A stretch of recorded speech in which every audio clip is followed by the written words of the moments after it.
Alors, dernière Mishnah du Perek, Daf Zayin Amud Aleph. Mish Nigmar Dino, celui dont le Gmardin a eu lieu, c'est-à-dire celui qui a vu son jugement prononcé d'une sentence, ou Varach, et il s'est sauvé, avant qu'on puisse lui appliquer cette sentence, il a eu le temps, les moyens de se sauver, ou va l'ifne auto bet din, et il se représente devant le même bet din qu'il avait donc condamné. En sotrin et dino, on ne casse pas son din, c'est-à-dire ce qui a été jugé dans un premier temps ne va pas être remis en question parce qu'entre-temps il s'est sauvé et qu'il serait revenu de sa propre volonté. On ne casse pas son din, ce qui a été décidé une première fois, c'est ce qui est maintenu. Kol makom sheyamdu shnaim, tout endroit où se tiennent deux personnes, donc deux témoins qui ont une présomption d'être des témoins cachers, comme c'est toujours le cas pour qu'on retienne le témoignage de deux témoins.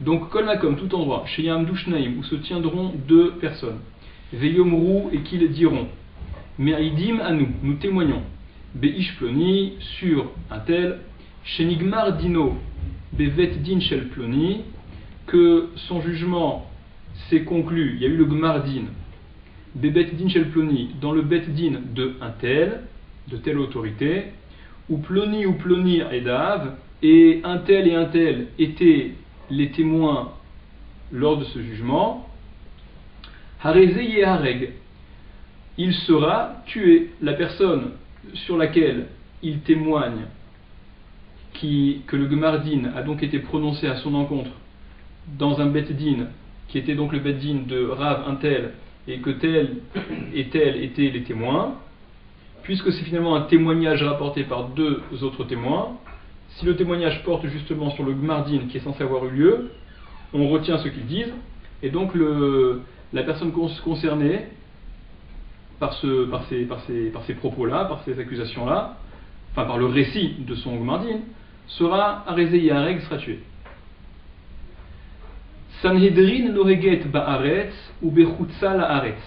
Le Sanhedrin, il est noeg, c'est-à-dire il est d'actualité en Eretz Israël, il était effectif, ba'aretz, en terre d'Eretz Israël, ou bechutza la'aretz, et également en chutza la'aretz.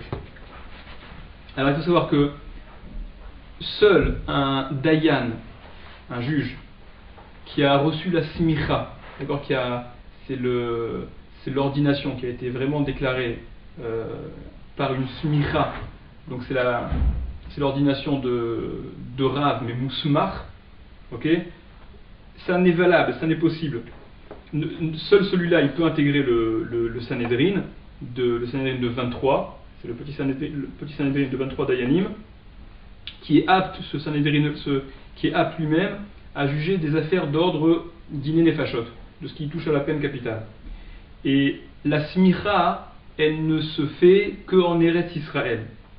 Donc notre Mishnah, en fait, nous enseigne que des dayanim qui auraient reçu cette smicha, qui auraient été ordonnés dayanim en Eretz Israël, avec la procédure qui convient, ils ont le droit, ceux-là, de juger des affaires qui sont dans la catégorie diné nefashot, même en chutza la'aretz, puisqu'ils ont reçu leur smicha en Eretz Israël. Ça, c'est ce qu'on voit dans la Gemara dans Sanhedrin.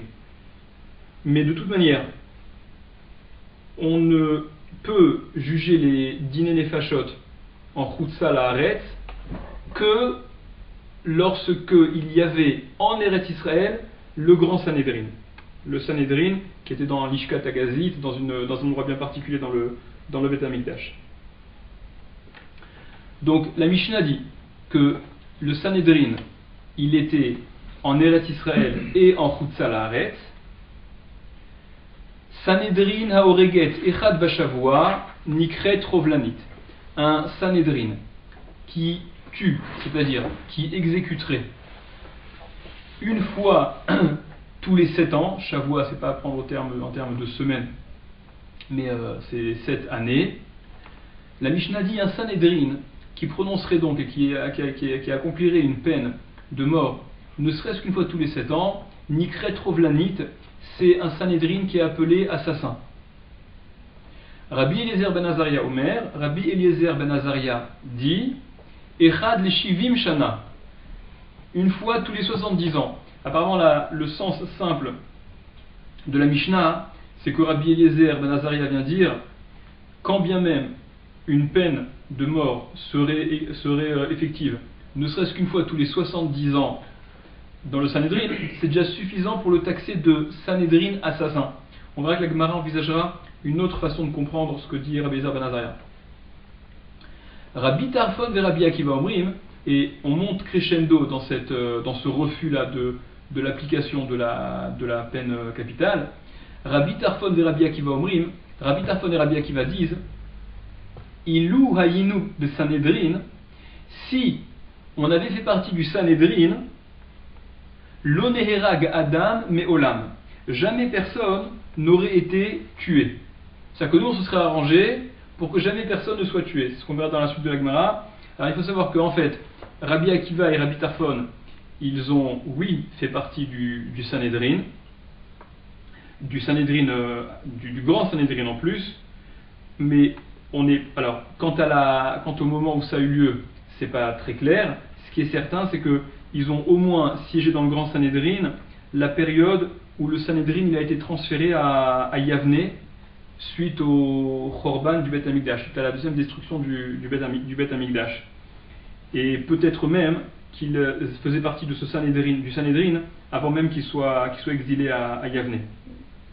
En tout cas, ce qu'ils disent, si on avait fait partie du Sanhedrin, jamais personne n'aurait été exécuté, c'est qu'on voit dans la Gemara que 40 ans plus tôt déjà, avant que le Sanhedrin ne s'arrête, ils avaient arrêté de juger les dîners nefashot. Et donc, Rabbi Akiva et Rabbi Tarfon disent que si nous avions fait partie de ce Sanhedrin, donc la génération précédente, on se serait rangé pour que jamais personne ne soit tué. Là-dessus, Rabban Shimon ben Gamliel Omer, Rabban Shimon ben Gamliel dit Afhen marbin shofredamim be'Israël. Eux aussi, ils augmentent ce qui verse le sang en Israël. C'est-à-dire que finalement, en ayant cette attitude d'innocenté, en tout cas de ne pas appliquer cette peine capitale, il n'y a plus aucun effet dissuasif de la peine capitale que prévoit la Torah, et donc c'est la porte ouverte finalement à tous les débordements, et ça va entraîner la dynamique de meurtre. Il n'y aura pas cette retenue-là qu'inspire la peur du onesh, de la peine effective. Ça c'est ce que dit la Mishnah. La Gemara reprend ce qu'on a vu dans la Mishnah, et apparemment il y a une contradiction qui semble simple au tout début de la Mishnah. On a dit au tout début de la Mishnah que celui qui se serait enfui du Bet Din et qui reviendrait dans le même Bet Din, on ne va pas casser son din, on va maintenir ce qui avait été décidé en première instance. Apparemment la Mishnah dit dans le même Bet Din, ce qui voudrait dire que dans un autre Bet Din, on casserait, on referait. Et juste après, la Mishnah dit que des témoins qui témoigneraient dans un Bet Din que un tel a été jugé et condamné dans un autre Bet Din, alors on va s'en tenir à ce qu'il raconte et le tuer. Alors, il faudrait savoir. Demande à Gemara. L'ifne auto Bet Din ou des en sotrin? C'est devant le même Bet Din qu'on ne casse pas le jugement, c'est-à-dire qu'on ne recommence pas à juger. Ah, déduction évidente. L'ifne Bet Din acher, devant un autre Bet Din, sotrin, on casse. Il faudrait recommencer le jugement. Ah, tané sefa. Mais pourtant on a enseigné dans la Sefa la fin, alors c'est pas la fin mais c'est juste la suite par rapport au tout début. Kol makom shiamdu shnaim, tout endroit où se tiendront deux témoins, veyomru, et qui diront me'idin anu atish ploni, nous témoignons sur un tel, shenigmar dino bevet din ploni, qu'il a eu son gmardin, qui a eu prononciation de sa sentence dans le Bet Din de un tel, ou ploni edav, et que un tel et un tel étaient ses témoins. Donc c'est au dire de deux témoins qui sont identifiés, qui sont nommés, que le Gmardin a pu être donné, tranché. Arezenerag, il est tué, celui sur qui il témoigne. Donc, contradiction flagrante avec la déduction qu'on ferait de la première phrase de la Mishnah. Amar Abaye, il a dit Abaye, Lokashia, c'est pas une contradiction, c'est pas un problème. Kan be'eretz Israël, kan bechutza la'aretz. Ici c'est en Eretz Israël et ici c'est en chutza la'aretz, c'est-à-dire Détania, comme on a enseigné dans une braïta. Rabbi Yehuda ben Dostai Omer, Rabbi Yehuda ben Dostai dit, Mishum Rabbi Shimon ben Shatar, au nom de Rabbi Shimon ben Shatar, Barach me'eretz, les chutza la'aretz, s'il s'est enfui d'Eretz Israël pour chutza la'aretz et qu'il est allé en chutza la'aretz, en sotrin et dino, on ne va pas casser son jugement, c'est-à-dire qu'il a quitté Eretz Israël et il est maintenant en chutza la'aretz, et en chutza la'aretz on témoigne dans un autre Beth Din qu'il a été condamné, donc dans un Beth Din différent qui est en Eretz Israël, eh bien on l'exécutera, on retiendra ce qui a été tranché dans le Beth Din d'Eretz Israël.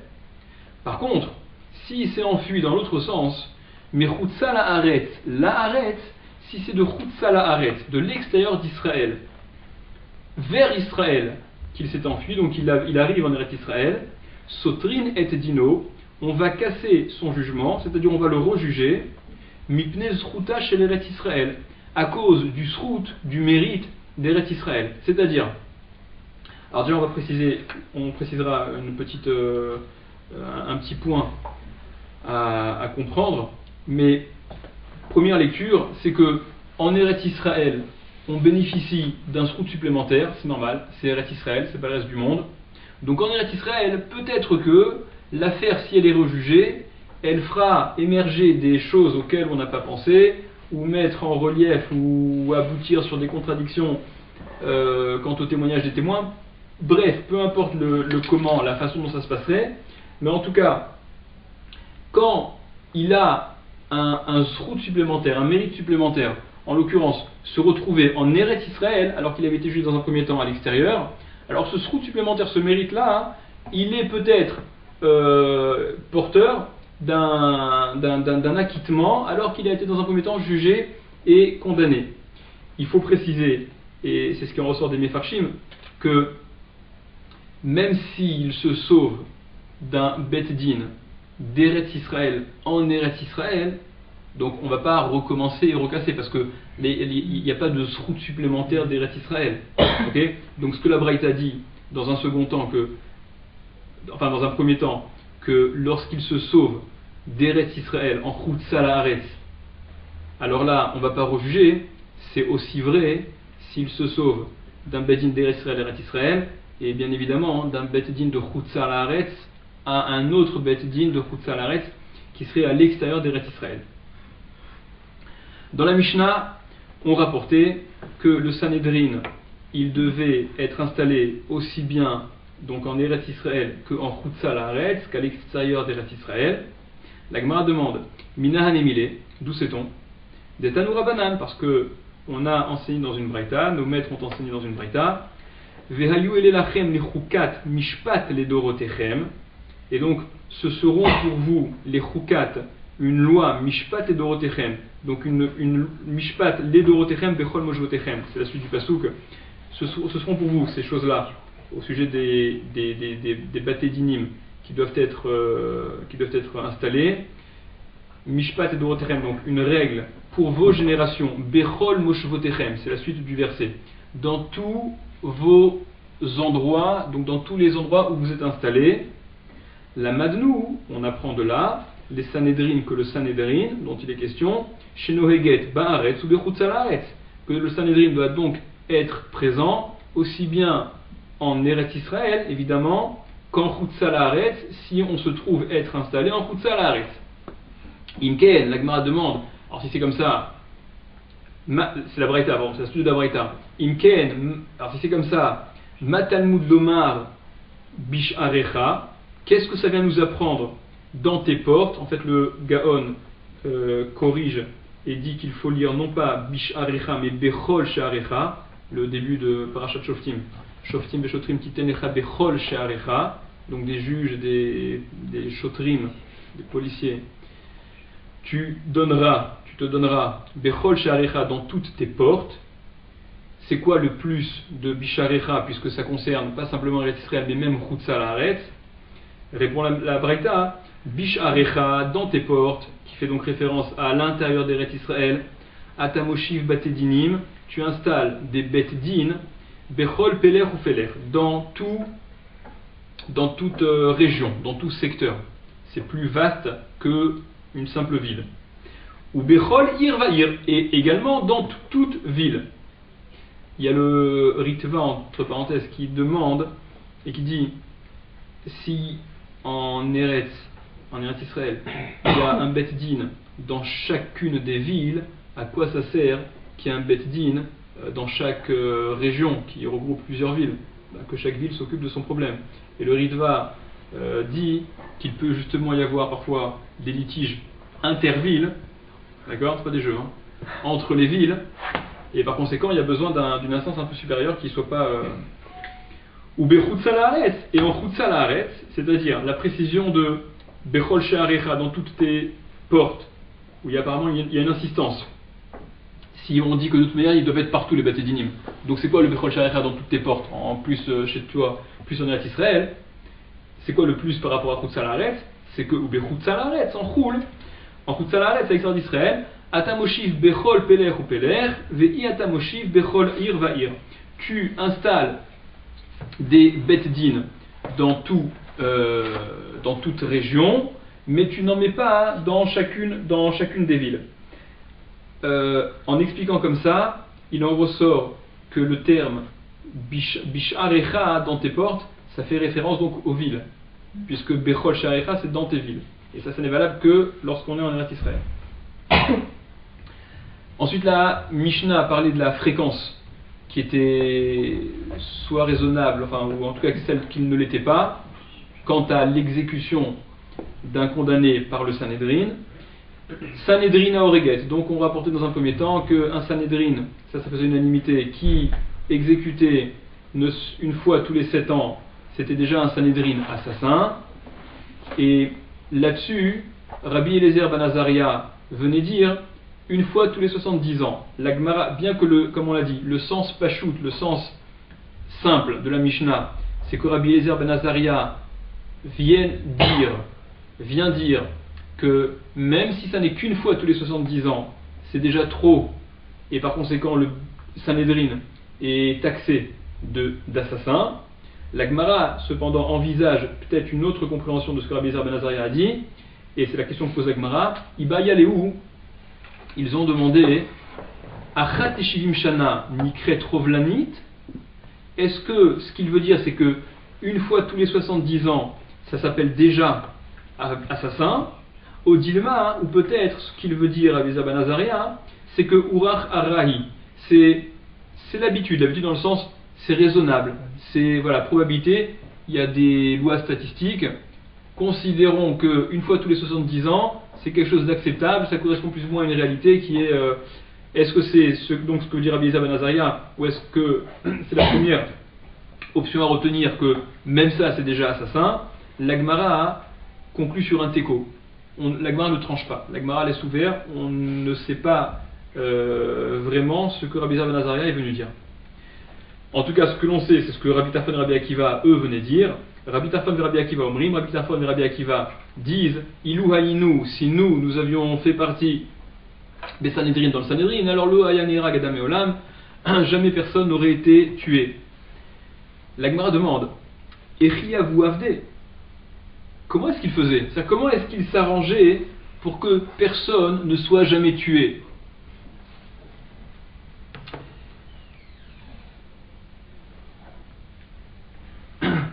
Alors, Rabbi Yochanan et Rabbi Elazar, des Amré Tarvayou, disent tous les deux, et bien comment est-ce qu'ils faisaient? Ils s'arrangeaient pour que, par les questions qu'ils auraient posées, on aurait abouti à un non-lieu. C'est-à-dire, ils auraient demandé par exemple, dans le cas d'un meurtre, ils auraient posé la question, Reitem, vous avez vu? Trefa harag, shalem harag. Est-ce que celui qui est accusé de meurtre, trefa harag, il a tué quelqu'un qui était trefa? Alors trefa c'est quoi? Trefa c'est un statut un peu particulier. Trefa c'est une personne, c'est même pour un animal, on dit la même chose, quelqu'un de vivant, qui a un problème, qui a un organe qui est malade, qui est atteint, et qui fait qu'il n'y a pas de viabilité possible au-delà de 12 mois, au-delà d'un an. C'est ça un animal taref. Un animal qui est taref, c'est que lorsqu'on va vérifier certains organes, s'il s'avère que l'un des organes a un trou, alors c'est révélateur, de façon très simpliste, c'est révélateur que l'animal n'est pas viable et donc il est taref. Une personne, lo alenu, qui aurait un problème similaire, c'est-à-dire un des organes qui serait atteint de ce style de problème, et qui donc n'est pas viable, il y a des conséquences au niveau de la halakha un peu particulières, même si c'est sûr et certain que il ne s'agit pas de considérer la vie moins importante, etc. Mais puisque potentiellement la personne est quelque part presque après, donc celui qui le tuerait n'est pas chayav mita. D'accord, c'est qu'il n'est pas passible de mort. En tout cas d'après les affaires terrestres. Le bet c'est pas délégué entre les mains du bet din terrestre que de s'occuper de cet assassin-là. Donc la question qu'aurait posée Rabbi Akiva et Rabbi Tarfon, disent Rabbi Yochanan et Rabbi Lazare, c'est Reitem trefa harag, shalem harag. Vous avez vu, est-ce qu'il a tué une trefa, un homme qui était trefa, ou est-ce qu'il a tué quelqu'un de shalem, de complet, d'entier, c'est-à-dire qui était en bonne santé et qui normalement ne serait pas mort si ce n'est ce meurtre.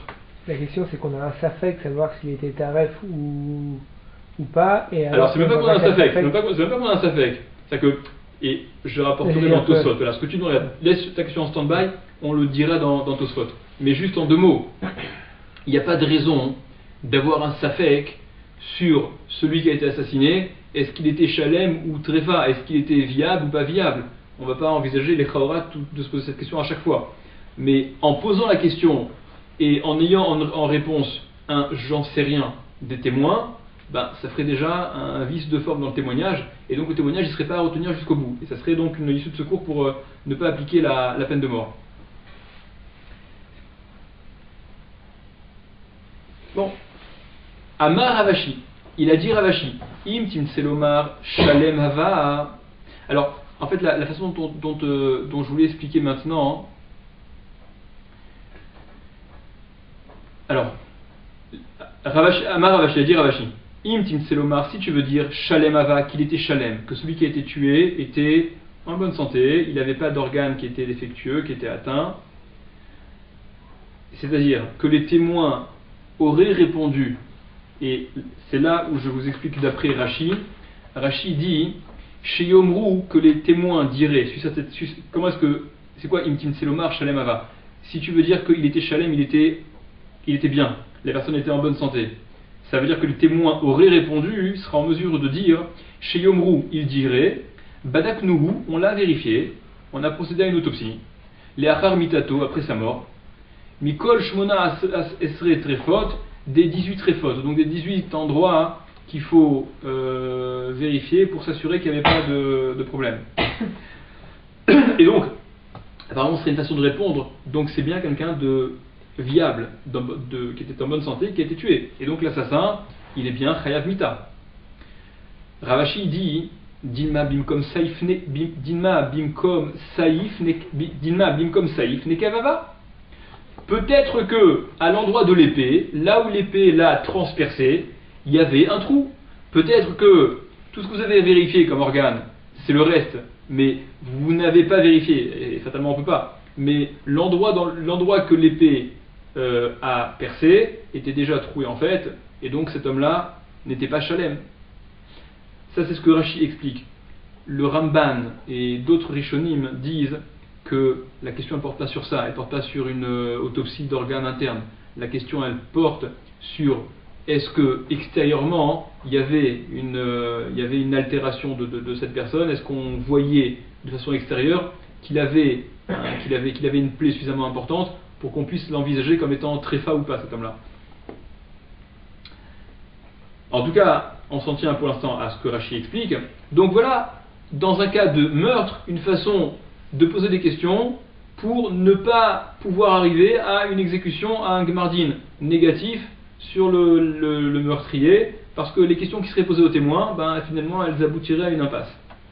La Gemara dit, ok, dans le cas d'un meurtre, mais Beboel et Taerva, celui qui aurait une relation d'ordre interdit, et une relation sur laquelle il y aurait également la peine capitale, un adultère, Eri Avou Avde, comment est-ce qu'il faisait? Comment est-ce qu'ils auraient disculpé l'accusé de Mita, de la peine capitale? Abaye et Rava de Amre Tarvayou. Abaye et Rava disent les deux. Donc là, on est en train de parler à la place de Rabbi Akiva et de Rabbi Tarfon. C'est Rabbi Akiva et de Rabbi Tarfon qui disent que s'ils avaient été présents dans le Sanhédrin, jamais personne n'aurait été tué. On s'intéresse de savoir, mais comment il se sera arrangé pour que personne ne soit tué? Donc dans le cas, par exemple, d'un témoignage qui porterait sur une relation interdite, qu'est-ce qu'ils auraient dit, Rabbi Akiva et Rabbi Tarfon, pour exempter, pour acquitter l'accusé? Abaye et Rava disent, de Amre Tarvayou, ils disaient d'eux, Reitem, la question qu'on aurait posée aux témoins, c'est est-ce que vous avez vu Kemikrol Beshfoferet, comme un pinceau dans un tube, c'est-à-dire, façon imagée de dire, est-ce que vous avez vraiment vu la relation de façon hyper exacte, hyper précise? Et ça c'est quelque chose, il ne faut pas exagérer, les témoins ne vont pas aller jusque-là.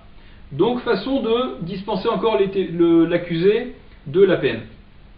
La Gemara s'interroge, et les Chachamim, quelle question est posée pour s'assurer qu'il y avait en effet eu adultère, ou relation interdite en tout cas? Verabanan et Chidainu, et les Chachamim, eux, donc autres que Rabbi Akiva et Rabbi Tarfon, comment est-ce qu'ils jugeaient? Kishmuel, c'est comme Shmuel, des Amar Shmuel qui a dit, Bemena Afim, au sujet des Mena Afim, donc de ceux qui transgressaient un adultère, Misheyi Raou Kemena Afim, dès qu'ils semblent comme ayant une relation adultère, c'est-à-dire, comme Rachid l'explique, il y a une situation qui semble suffisamment parlante d'elle-même pour imaginer que la relation elle est consommée et qu'il y a donc l'adultère qui est véritablement transgressé. Relation interdite en tout cas qui est passible de mita. Pour revenir à ta question, il y a Tosfot qui demande ce que la Gemara dit, que dans le cas de quelqu'un qui serait accusé d'un meurtre, alors la question qu'aurait posée Rabbi Akiva et Rabbi Tarfon pour dispenser le meurtrier, la question aurait été peut-être que à l'endroit où l'épée l'a tué, il y avait déjà un trou dans un organe, d'après Rashi en tout cas, et d'après Tosfot comme ça aussi, et donc on ne peut pas s'assurer qu'il a tué quelqu'un qui était vraiment viable. Peut-être qu'il a tué une tréfa, mais on n'est pas en mesure de s'en assurer parce que l'épée était passée là-dessus. Tosfot demande, Rabbi Nodam demande, ça semble aller à l'encontre d'un principe qui veut que on va d'après le rov, on va d'après la majorité, et même dans Diné Nefashot, et d'ailleurs la Gemara dans Sanhédrin, c'est de là qu'elle l'apprend. La Gemara dans Sanhédrin, elle apprend que du fait que quelqu'un qui est accusé de meurtre, alors si le témoignage il est engagé et qu'il n'est pas contredit et qu'il aboutit comme il faut, le meurtrier sera condamné à mort. Donc c'est que justement on n'envisage pas que le meurtrier ait tué quelqu'un de tréfa. Il a tué quelqu'un qui avait déjà un de ses organes qui était troué, en disant peut-être que l'épée, on n'envisage pas cette chose-là. Donc on va d'après le rov dans Diné Nefashot. On va d'après la majorité, et en général la majorité des cas, c'est que les gens ne sont pas tréfa, et même pour la partie qui le serait, il y a très peu de chances pour que l'épée soit passée précisément là-dedans. C'est quand même poussé un petit peu de façon extrême. Donc Tosfot disent, c'est pourquoi on envisage, pourquoi est-ce qu'on pose cette question? Pardon. Dans un premier temps, Tosfot dit dans un premier temps que, en effet, si on ne pose pas cette question, ils sont censés l'ignorer, les témoins, c'est vrai, mais tant qu'on ne la pose pas, alors le témoignage il peut être maintenu, mais si la question est posée et que ils ne savent pas répondre, il y a un constat de je ne sais pas. Alors le je ne sais pas dans le témoignage, il est éliminatoire. Ça c'est ce que répond Tosfot dans un premier temps. Dans un second temps, Tosfot disent c'est pas très cohérent, n'empêche de dire comme ça, parce que quand on sait pertinemment que les témoins ne peuvent pas le savoir, ok, et entre parenthèses, d'après ce que je vous ai dit tout à l'heure, que le Ramban et d'autres Rishonim expliquent que la Gemara à aucun moment, voilà exactement, la Gemara à aucun moment ne fait référence à des altérations au niveau des organes intérieurs, mais c'est que extérieur, le problème c'est pas le même problème. En tout cas, Tosfot disent que envisager que la raison pour laquelle, en posant cette question, il serait dispensé le meurtrier, c'est parce qu'en posant la question et en ayant donc une réponse des témoins je ne sais pas, c'est pire que si on n'avait pas posé la question et que donc il n'aurait pas eu besoin de dire je ne sais pas, bien qu'on sache pertinemment qu'ils ne le savent pas, ok. Tosfot disent c'est pas très cohérent, c'est pas très probable que de réfléchir comme ça. Donc Tosfot dans un second temps disent non, en fait c'est que c'est simplement une façon d'exprimer que les questions des dayanim, des juges, elles auraient été tellement précises et tellement importantes qu'on serait arrivé en fin de compte à une contradiction des témoins. Et là, s'il y a contradiction, à force de questions et de détails sur les détails, on serait arrivé très probablement à une contradiction, et donc là, en effet, le témoignage il aurait été annulé. Adran Alar Ketzad Haedim, voilà.